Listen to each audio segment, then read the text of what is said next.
Hello friends, welcome to my channel. In this video हम सीखेंगे right of persons other than retiring director to stand for directorship. यानी company के जो भी directors retire होते हैं उसके बाद ज़रूरी नहीं कि हम उन्हें ही अपॉइंट करें, ओके।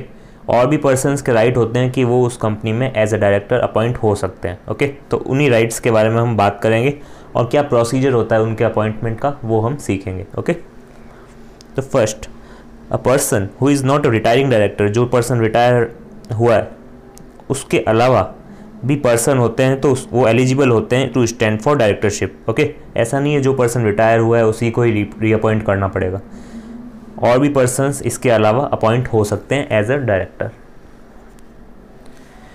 तो इससे रिलेटेड सेक्शन हमारा कौन सा है? सेक्शन 160 एंड रेफरेंस लेंगे हम रूल का 13, ओके, रूल 13।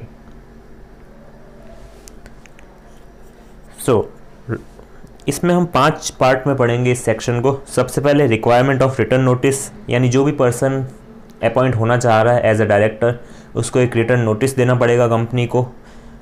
सेकंड हम पढ़ेंगे रिक्वायरमेंट ऑफ डिपॉजिट, यानी एक डिपॉजिट भी करना पड़ेगा एक पर्टिकुलर अमाउंट उसको।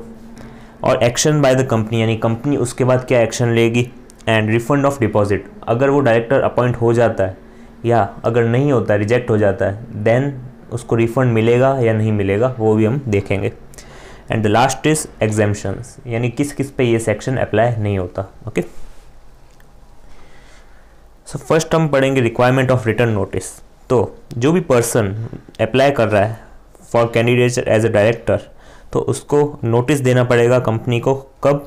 At least 14 days before the meeting, okay, at the registered office. यानी registered office of the company में वो नोटिस देगा at least 14 days before the meeting, okay. और एक और पॉइंट दे रखा है, अगर कोई मेंबर चाहता है कि वो किसी को प्रपोज करे कि वो डायरेक्टर बने, ओके, तो वो क्या करेगा? जो भी member intent to propose other person for directorship, जो भी मेंबर प्रपोज कर रहा है किसी अदर पर्सन को कि वो डायरेक्टर बने ओके, तो उसको क्या करना पड़ेगा? फिर वो मेंबर जो है वो नोटिस भेजेगा कंपनी को at least 14 days before the meeting, okay. और वो इस केस में वो मेंबर भेजेगा, और वो जो फर्स्ट केस था उसमें जो पर्सन अप्लाई करना चाह रहा है वो पर्सन भेजेगा, okay. Next, requirement of deposit, यानी जो भी person as a director appoint होना चाह रहा है उसको एक पर्टिकुलर अमाउंट डिपॉजिट करना पड़ेगा, जो कि है कितना? 1 लाख, ओके।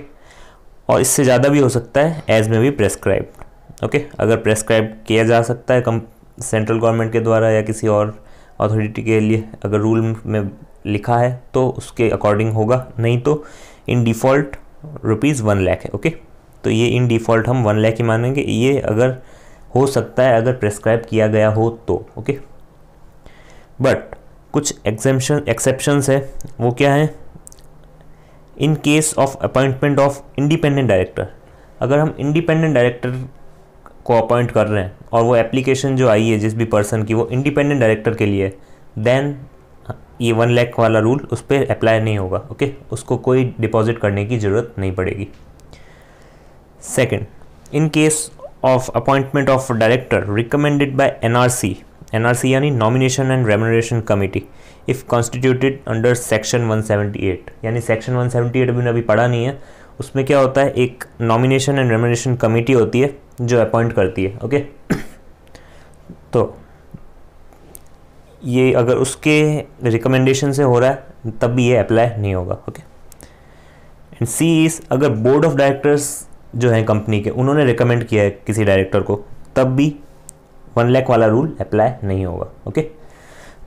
तो 3 केसेस है टोटल जिसमें 1 लाख रुपीज़ लेने की कोई ज़रूरत नहीं है, वरना इन डिफ़ॉल्ट हमें as a deposit 1 lakh rupees देने पड़ेंगे कंपनी को at least 14 days before the meeting, okay.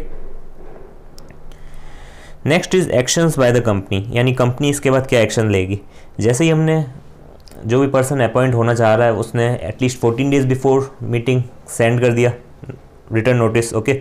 उसके बाद कंपनी क्या करेगी? The company shall inform its members regarding the candidature of a person for the office of director in accordance with the manner prescribed under rule 13, okay. तो जो rule 13 मैंने कहा था ना आपको, वो हम अब पढ़ेंगे। बट उसको कब करना पड़ेगा?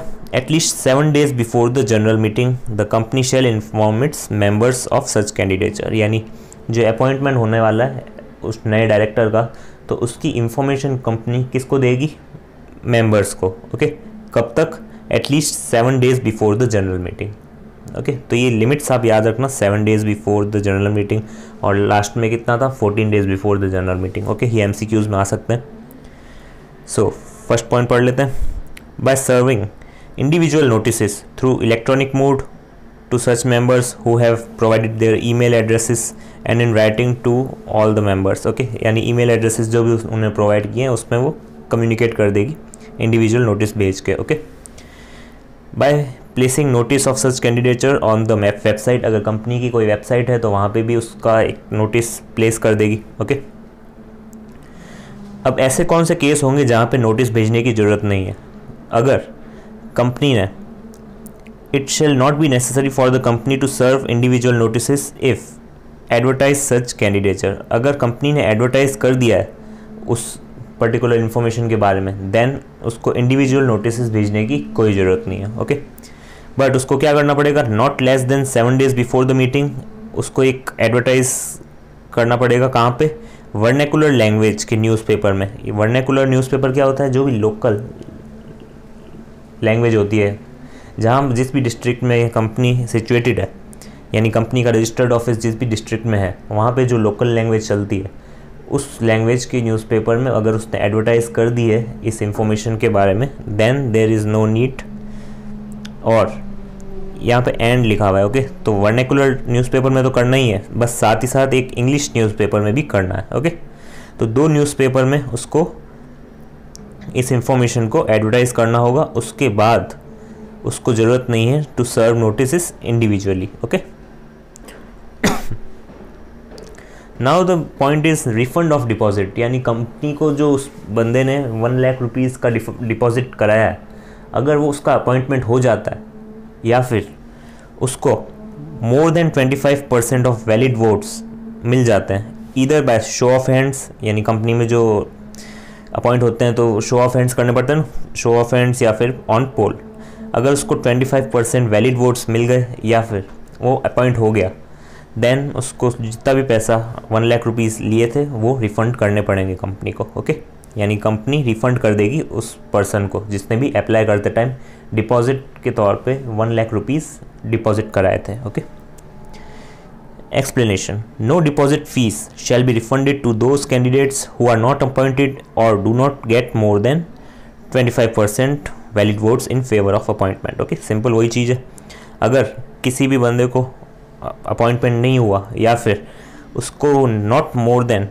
यानी उसको 25% से ज़्यादा वोट्स नहीं मिले वैलिड वोट्स, तो इसका मतलब है कि उसको अब रिफंड नहीं मिलेगा। ओके, तो ये जो कंपनी है उसके पास राइट है कि वो पैसा नहीं देगी उसको वापस।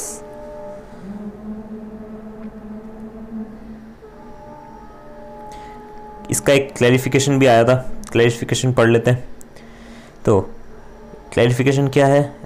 इन case of section 8 companies, there board of directors shall decide as to whether the deposit of 1 lakh is to be forfeited or refunded if the person fails to secure more than 25% of valid votes. यानी ये एक तरह से exception ही है कि जो section 8 companies होती है, यानी नॉन प्रॉफिट ऑर्गेनाइजेशंस जो भी होती है, उसके पास क्या है, उनके बोर्ड ऑफ डायरेक्टर्स के पास राइट है। ओके, कि वो फॉरफिट भी कर सकती है पैसा और रिफ़ंड भी कर सकती है। ओके, अगर उसको मोर देन 25% वोट्स नहीं मिले हैं, देन उसके पास बोर्ड ऑफ डायरेक्टर्स के पास राइट है कि वो फॉरफिट भी कर सकती है पैसा। फॉरफिट तो नॉर्मल इन डिफ़ॉल्ट भी करना ही था, बट इसमें एक राइट ये भी मिला है कि अगर वो चाहे तो रिफ़ंड भी कर सकती है। ओके, सो ये है डिफरेंस। बट अगर उसका अपॉइंटमेंट हो जाता है देन तो करना ही है इस सेक्शन 8 कंपनीज को भी। बट अगर propose director fails to secure, देखो क्या लिखा हुआ है, fails to secure more than 25%। Okay, अगर 25% से ज़्यादा उसको नहीं मिले हैं तब इनके पास एक एक्स्ट्रा राइट होता है कि वो रिफ़ंड भी कर सकते हैं। ओके, कंपनी रिफ़ंड भी कर सकती है, बाकी इन नॉर्मल केस कंपनी नहीं करेगी। Note 1, for the purpose of section 160 expression retiring director means retiring bye rotation, यानी रिटायरिंग बाय रोटेशन जो मैंने लास्ट में पढ़ा था उसमें जो डायरेक्टर्स रिटायर हो रहे थे, तो ये उसकी बात कर रहा है, ये सिंपल लिखा हुआ है, ये कोई काम का नहीं है. And not all directors are retiring directors obvious. Okay, therefore if an additional director or an alternate director or a nominee director appoints to fill a casual vacancy is to be appointed as a regular director at general meeting, the procedure prescribed by 160 is required to be followed. Okay, यानी अगर कोई alternate director या additional director या nominee director या कोई भी director appoint होता है to fill a casual vacancy, तो वो एज पर सेक्शन 160 फॉलो करेगा. वाई? बिकॉज इस सेक्शन में क्या कहा गया है, जो रिटायर्ड डायरेक्टर है उसके अलावा कोई भी अदर डायरेक्टर हम अपॉइंट कर रहे हैं तो वो इस सेक्शन को फॉलो करते हुए उसका अपॉइंटमेंट होगा. Similarly where director retires by rotation but instead reappointing him a new person in his place proposed to be appointed, provision of 160 is attracted. Okay, तो सिंपल यही पढ़ रहे हैं अब तो कब से ही.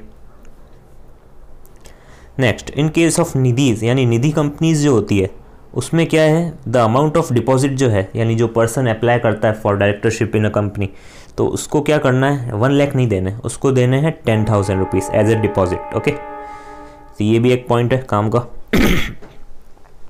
अब पढ़ लेते हैं एक्सेप्शंस. तो ये 3 है एक्सेप्शंस. क्या क्या है? पहला, 100% गवर्नमेंट कंपनी या सब्सिडरी ऑफ 100% गवर्नमेंट कंपनी, इन पे ये सेक्शन अप्लाई नहीं होगा, या किसी प्राइवेट कंपनी पे भी सेक्शन अप्लाई नहीं होगा ये.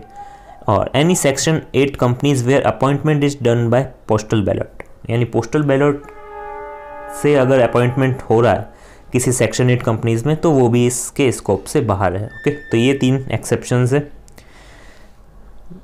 In all 3 cases mentioned above, exemption from the application of 160 is available only if, अगर उन्होंने कहीं डिफ़ॉल्ट नहीं किया है. कहाँ? सेक्शन 137 जो कि है filing it's financial statement, and section 192 जो कि है एनुअल रिटर्न. ये हम काफ़ी बार पढ़ चुके हैं, तो अब आपको ये तो याद हो जाना चाहिए कि इन 2 सेक्शंस में जब भी अगर कोई कंपनी डिफ़ॉल्ट करती है तो उसको एग्जेम्पशन नहीं मिलता. ओके,